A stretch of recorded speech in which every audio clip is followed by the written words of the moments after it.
গণ অভ্যুত্থানের সময় সহিংসতা, ভাঙচুর ও হত্যা চেষ্টার অভিযোগে রাজধানীর লালবাগ থানায় করা মামলায় সাবেক স্পিকার শিরীন শারমিন চৌধুরীর জামিন মঞ্জুর করেছেন আদালত। রোববার আসামিপক্ষের আবেদনের পরিপ্রেক্ষিতে ঢাকার অতিরিক্ত চিফ মেট্রোপলিটন ম্যাজিস্ট্রেট জাকির হুসাইনের আদালত 50,000 টাকা মুচলেকায় তার জামিন মঞ্জুর করেন।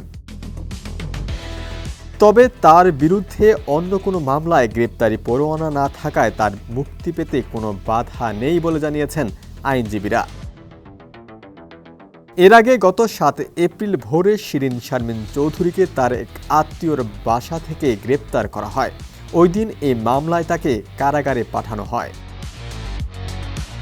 মামলার বিবরণ অনুযায়ী জুলাই আন্দোলনের সময় 2024 সালের 18 জুলাই বিকেলে আজিমপুর বাসস্ট্যান্ডে আন্দোলন চলছিল। সেখানে দেশি বিদেশি অস্ত্র নিয়ে তাদের উপর হামলা চালানো হয়। একটি গুলি আশরাফুল ওরফে ফাহিমের চোখে লাগে। বিভিন্ন হাসপাতালে চিকিৎসা নেন তিনি।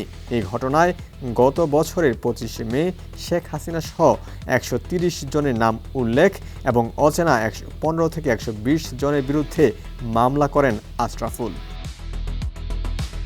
2024 সালের 5 আগস্ট শেখ হাসিনার দেশ ত্যাগের পর দিনই সংসদ ভেঙে দেন রাষ্ট্রপতি মোহাম্মদ শাহাবুদ্দিন। সংবিধানের নিয়ম অনুযায়ী সংসদ ভেঙে দেয়া হলেও স্পিকারের পদ তাৎক্ষণিকভাবে শূন্য হয় না। পরবর্তী স্পিকারের শপথ পর্যন্ত তিনি দায়িত্বে থেকে যান।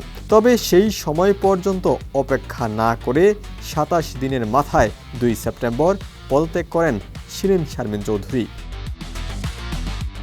ডেস্ক রিপোর্ট, সমকাল।